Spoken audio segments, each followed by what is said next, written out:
მუშაობას იწყებს ტელეკომპანია გურჯაანის საინფორმაციო სამსახური. ახალ ამბებს ნინო სამნიაშვილი გაგაცნობთ. ღორის გრიპის კიდევ ერთი შემთხვევა გურჯაანის მუნიციპალიტეტში. სავარაუდოდ H1N1 ვირუსით 20 წელს გადაცილებული მამაკაცი გარდაიცვალა. რამდენად საგანგაშოა მდგომარეობა და როგორია ღორის გრიპით დაინფიცირებული 2 წლის ბავშვის და 50 წლის ქალბატონის მდგომარეობა. დღეს მაგალითად არაფერი გამიყიდია, გუშინაც არაფერი გამიყიდია. ტანსაცმლის ბაზრობა, სტომატოლოგიური კაბინეტები, სილამაზის სალონები და მაღაზიები. უკვე ერთი კვირაა კლიენტს ამაოდელოდებიან. როგორ აისახა ხალხს რეგიონში ლარის დევალვაცია და ემუქრება თუ არა მცირე ბიზნეს დახურვა. გაუკეთოთ მაღაზიებზე იქნება. ყველათ ადგილად შემოცლელი არ არის. ნამდვილად იგრძნობა ხალხის სიმცირეს. მე ვარ მანიკურის სპეციალისტი. რა თქმა უნდა, ერთი კვირა ძალიან შემცირდა. ხალხი ისე არ დადის. არ არსებობს საშუალო ფენა, არსებობს მდიდართა ფენა და ღატაკთა ფენა. გამოკითხვა გურჯაანში, რომელ სოციალურ ფენას მიეკუთვნებით, დაბალს, საშუალოს თუ მაღალს? არაფერი შემოსავალი არ მაქვს და უღატაკის ფენას მივეკუთვნებ. ღატაკთა ფენას. ალბათ საშუალოს. უამინდობა და -10 გრადუსი ყინვა კახეთში. როგორ აისახება დაბალი ტემპერატურა სოფლის მეურნეობაზე და აზიანებს თუ არა ყინვა ვაზისა და ატმის კვირტებს? ცხოვლის ზედა, დევკრის ზედა. ალბათ ცოტა ნაცის მაინც გააფუჭებდა. არა მგონია. თუ გაფუჭებული იქნება გამოჩნდება მე. გურჯაანის მუნიციპალიტეტში სასწავლო პროცესი კიდევ 2 სკოლაში შეჩერდა, როდის განახლდება სწავლა. საღამომშვიდობისა. H1N1 ვირუსის კიდევ ერთი შემთხვევა გურჯაანის მუნიციპალიტეტში. ეგრეთ წოდებული ღორის გრიპით 20 წელს გადაცილებული მამაკაცი გარდაიცვალა. 2 წლის ბავშვი და 53 წლის ქალბატონი კი, რომელთაც H1N1 ვირუსი ლაბორატორიულად დაუდგინდათ, მკურნალობის კურსს გადიან. რა მდგომარეობაა რაიონში ვირუსის გავრცელების თვალსაზრისით, ამაზე დეტალურ ინფორმაციას საზოგადოებრივი ჯანდაცვის ექიმ-ეპიდემიოლოგი მარინა კაპანაძე მოგვაწვდის. ქალბატონო მარინა, დიდი მადლობა, რომ ჩვენს გადაცემაში იღებთ მონაწილეობას. ჩვენ ინფორმაციით გურჯაანის რაიონის ერთ-ერთ სოფელში 20 წელს გადაცილებული მამაკაცი ღორის გრიპით გარდაიცვალა. თქვენ რა ინფორმაცია გაქვთ ამის შესახებ? დადასტურდა თუ არა ლაბორატორიულად H1N1 ვირუსი? ეს ინფორმაცია იმდენად ახალია, რომ ნამდვილად ვერ გეტყვით, არის დადასტურებული თუ არა. ნამდვილად გარდაიცვალა ახალგაზრდა 27 წლის მამაკაცი ერთ-ერთ სოფელში, მაგრამ დადასტურდა თუ არა თბილისში, არ ვიცი. აქედან გადაყვანილია როგორც გრიპის გართულება, ორმხრივი პნევმონიით, ანუ ფილტვების ანთებით, მაგრამ უდაოა აქ იყო გრიპი, იმიტომ რომ მთელი ოჯახი იყო დაავადებული, მათ შორის მეუღლე, რომელიც ინგოროყას კლინიკაში მკურნალობდა პნევმონიის დიაგნოზით, გართულებული გრიპით, ბავშვებიც 2 შვილი ყავდათ და ორივე ჯეოჰოსპიტალში იმყოფებოდა და მკურნალობდნენ. თვითონ ეს პიროვნება 27 წლის მამაკაციც გადაყვანილი იყო მართვის სუნთქვაზე, ანუ ფილტვებში ორმხრივი პნევმონია იყო, გადაყვანილი იქნა თბილისში ჯეოჰოსპიტალსიდან, როგორც მძიმე პაციენტი. ახალი ინფორმაცია დღეს დილით გაგებული, რომ პიროვნება გარდაიცვალა. ლაბორატორიულად გურჯაანში ღორის გრიპის უკვე 2 შემთხვევა დადასტურდა. როგორია დაინფიცირებული 2 წლის ბავშვის და 53 წლის ქალბატონის ჯანმრთელობის მდგომარეობა და არის თუ არა გურჯაანში H1N1 ვირუსის გავრცელების სერიოზული საფრთხე? მოგახსენებთ, ეს 2 წლის ბავშვი, ცალ-ცალკე ოჯახებია ესენი, 2 წლის ბავშვი და 53 წლის ქალბატონი, რომლებიც ამ წუთში მკურნალობენ, დადასტურებული H1N1 გრიპის ვირუსის დიაგნოზით, გართულებული დიაგნოზით. ორივეს ჯანმრთელობის მდგომარეობა ამ ეტაპზე დამაკმაყოფილებელია. უფრო მეტი საშიშროება იყო 53 წლის ქალბატონზე, რომლის მდგომარეობაც სტაბილურია ჯერჯერობით, მაგრამ ორივე იყო გართულებული გრიპი. მოგახსენებთ, რომ ეს წლევანდელი სეზონური გრიპი, H1N1 ანუ ღორის გრიპს რომ ვეძახით, არის ჩვეულებრივი სეზონური გრიპი, რაც იყო გასულ წელს, იმის წინა წელსაც და 2009-10 წლიდან დღემდე, მაგრამ გართულებები ყოველთვის იქნება გრიპის დროს, ვირუსული დაავადებების და კერძოდ გრიპის დროს, რისკ ჯგუფებში. ამ რისკ ჯგუფებს კი მიეკუთვნებიან გულსისხლძარღვთა სისტემით დაავადებულები, დიაბეტიანები, თირკმელების ქრონიკული მოავადენი, ასევე ბავშვები და 70 წელს გადაცილებული ხანდაზმული მოხუცები. ყოველთვის იქნება გართულება, ამიტომ მოუწოდებთ მოსახლეობას, რომ მსგავს სიტუაციაში თუ შენიშნონ გრიპის სიმპტომო კომპლექსი, მაღალი ტემპერატურა, აი იმ რისკ ჯგუფებში, რომელიც ახლა ჩამოთვალე, უსათოდ უნდა ექიმის მეთვალყურეობის ქვეშ იმყოფებოდნენ, რომ არ მოხდეს გართულება პნევმონიით, რაც ასე ხშირია საერთოდ გრიპის დროს და განსაკუთრებით H1N1 გრიპის ვირუსის დროს მიმდინარე წელს. ამასაც მოგახსენებთ, რომ იმ ატა შემთხვევებმა წინა კვირასთან შედარებით ვიცით დაავადებათა კონტროლის ეროვნული ცენტრის მონაცემები, რომლის საფუძველზეც თებერვლის ბოლოს ველოდებით პიკს. ამიტომ თუ იყო წინა კვირას ჩვენ ყოველკვირეული ინფორმაციას კი არა ყოველდღიურს ვაწვდით თუ საჭიროა დაავადებათა კონტროლის ცენტრს, ყოველკვირეული ინფორმაციით თუ წინა კვირას იყო 16 შემთხვევა არადადასტურებული, იმიტომ რომ რაიონში არ დასტურდება ეს შემთხვევები, 16 შემთხვევა გრიპის, აი ეხლა ორშაბათის ინფორმაციით უკვე 31-ს მიაღწია დაავადებულთა რიცხვმა გრიპის, სავარაუდოდ გრიპის დიაგნოზით. ეს 31 გართულებული გრიპის შემთხვევა იყო. გართულებული გრიპი არა. მე ვგულისხმობ კლინიკურად დასმულ გრიპის დიაგნოზს, კლინიკურად, არა ლაბორატორიულად, მაგრამ აქვე მინდა მოვახსენო მოსახლეობას, რომ გრიპის დიაგნოზი, რომელიც კლინიკურად დაისმის ამ ეტაპზე 95%-ში მაინც, ეს არის H1N1 გრიპის ვირუსი. აუცილებლად იშვიათია H2N3 და სხვა ტიპი. უფრო არის H1N1 გრიპის ვირუსი. ამას უკვე დადასტურება არ ჭირდება. როცა კლინიკა უკვე გეუბნება, რომ აქ არის გრიპის დიაგნოზი, უნდა ჩაერთოს გრიპის საწინააღმდეგო მკურნალობა და ყურადღება მიაქცეს რისკ ჯგუფებს გართულების თავიდან ასაცილებლად.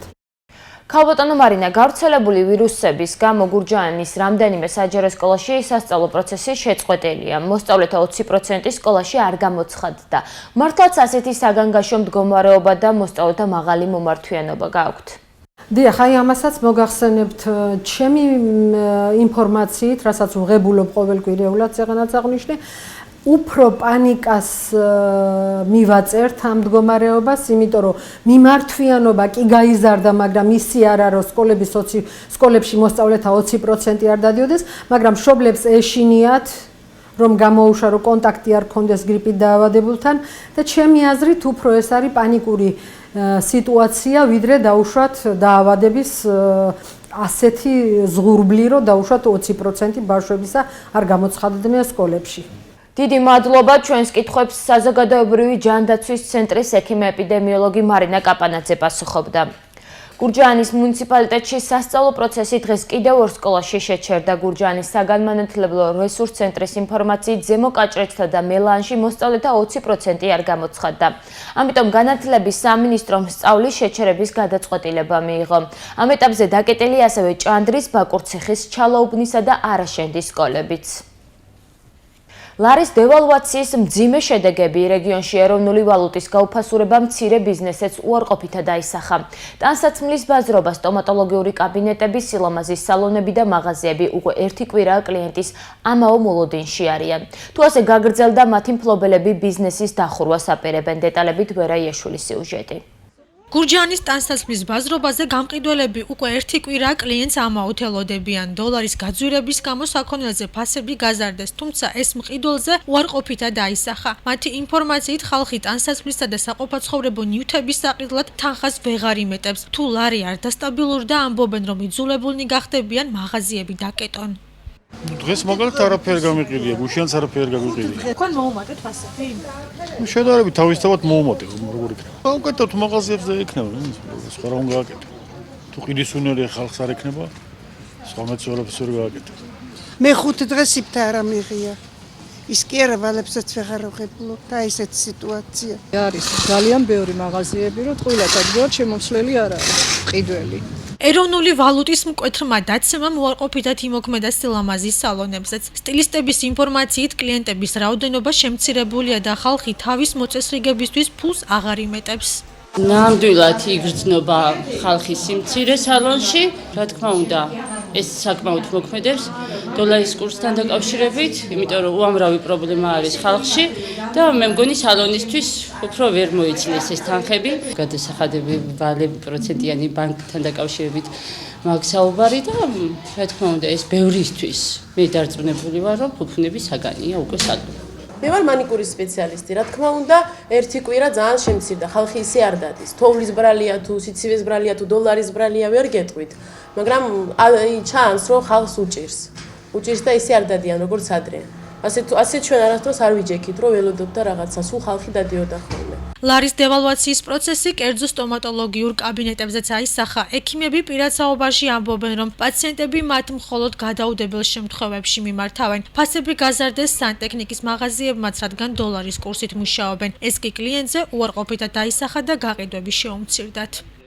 100-60 და 200 ლარი გურჯაანში გამოკითხული ოჯახების უმეტესობას თვიდან თვემდე მხოლოდ 300 ლარამდე შემოსავალი აქვს. მარტივი შემთხვევითი შერჩევის პრინციპით გამოკითხული რესპონდენტები ამბობენ, რომ ისინი გაჭირვებულ ფენას მიეკუთვნებიან და გურჯაანში საშუალო და მაღალ ფენას ერთეულებიღა წარმოადგენენ. დაახლოებით 400 ლარა. და ამ შემოსავლით თქვენი აზრით რომელ ფენას განეკუთვნებით? რომელ ფენას და ალბათ ციგარის ფენას. როგორ იქნება 400 ლარი დღევანდელობაში საშუალო? ალბათ საშუალოს. შემოსავალს ზუსტად ვერ გეტყვით. არანაირი პენსიონერი არ აქვს, მუშაობები ვართ ყველანი. ღატაკთა ფენას. მიწაზე ვართ ჩვენ დამოკიდებული.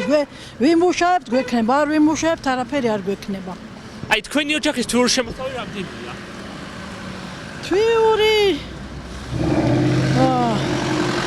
500. მე ვარ მარტო ჩემ ოჯახში და არაფერი შემოსავალი არ მაქვს და უღატაკის ფენას მივეკუთვნები. გააჭირვებულ შვილო, გააჭირვებულ რომელი ფენები აგე 2 წლის წინ და მოგვწე ეგეც ვერ გამიყიდრია. თუ ვერ გავყიდე, უნდა მოვკვდე მშიე. ჩვენი შემოსავალი არის ავანტყოფის პენსია აქვს და გაჭირვებულები ვართ. 1000-1200 ლარი. და ამ ხელფასით თქვენ როგორ ფიქრობთ, რომელ ფენას მიეკუთვნებით? საშუალო. აი, მშიერი ვარ ხარ ეგეთ ფენას. გაჭირვებულს, იმიტომ რომ არ აქვს სამუშაო არაფერი. აი ესე ვდგევარ თელი დღე, მაგრამ არ არის. გაჭირვებულს განაცვალე. არაფერი შემოსავალი არ აქვს. პროცენტი კაცი ვარ და აი სადავდივარ. არანაირი შემოსავალი, არც სოციალური, არც პენსია, არც არაფერი. ღარიბი ვარ. ეგარი. და რამდენია თქვენი ოჯახის შემოსავალი? 320 ლარი. გაჭირვებული ფენას მივეკუთვნებით, მაგრამ ჩვენი ოჯახის თვიური შემოსავალი არის სადღაც 500 ლარი.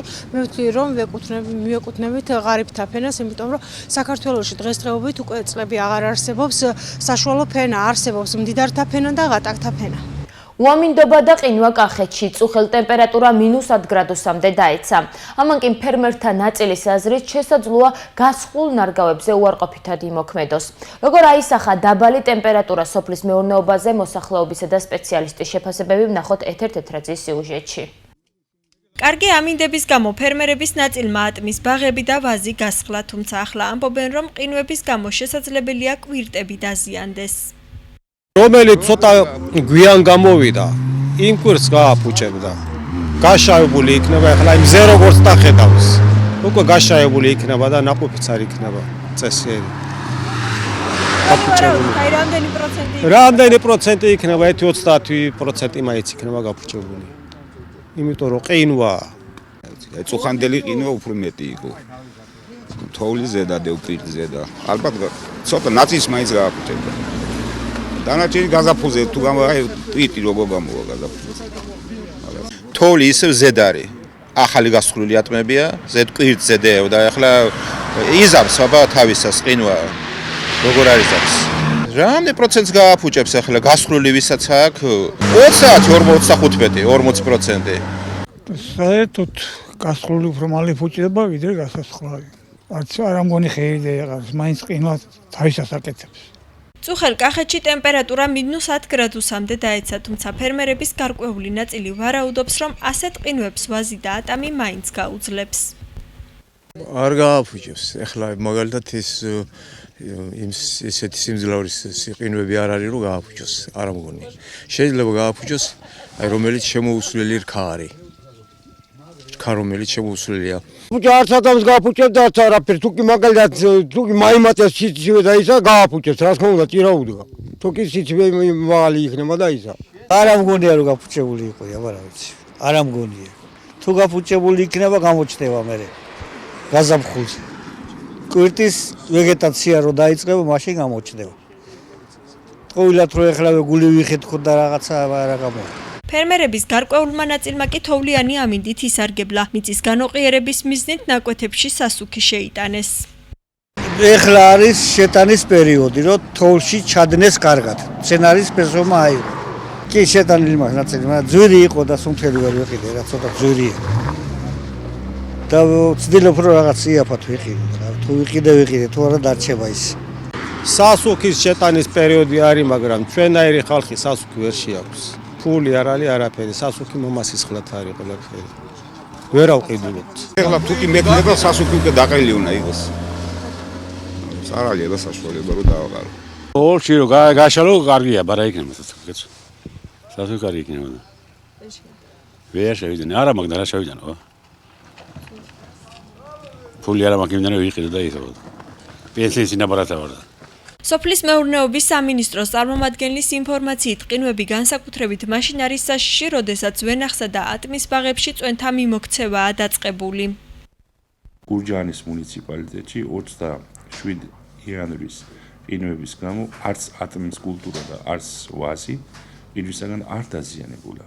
თუ ყინვებმა მოიმატა, ჩვენ ურჩევთ მოსახლეობას, რომ თავი შეიკავონ სხვლისაგან განსაკუთრებით ქვედა ზონაში, აი ტაფობებში, დაბლობებში, ვინაიდან ყინვები როდესაც ცივდება ჰაერი, ცივი მასა მძიმეა და მიდის ქვევით. სპეციალისტების ინფორმაციით, წლის ამ მონაკვეთში ვაზი -16, ხოლო ატამი -15 გრადუსაც უძლებს, თუმცა თუ ტემპერატურა ამ ნიშნულს გადასცდება, შესაძლოა მოსავლის დიდი ნაწილი დაზიანდეს. საქველმოქმედო აქცია თელავის გამგეობაში დღეს თვითმმართველი თემის თანამშრომლებმა ლეიკემიით დაავადებული ბავშვებისთვის სისხლი გაიღეს. სისხლის ბანკში სპეციალური განყოფილებაა, სადაც ლეიკემიით დაავადებულ ბავშვებს ყოველდღიურად დახმარება ესაჭიროებათ. გამგეობის თანამშრომლების მიერ გაღებული სისხლი სწორედ ამ პატარებს მოხმარდება. ახლა ამინდი ჩვენს ეთერში.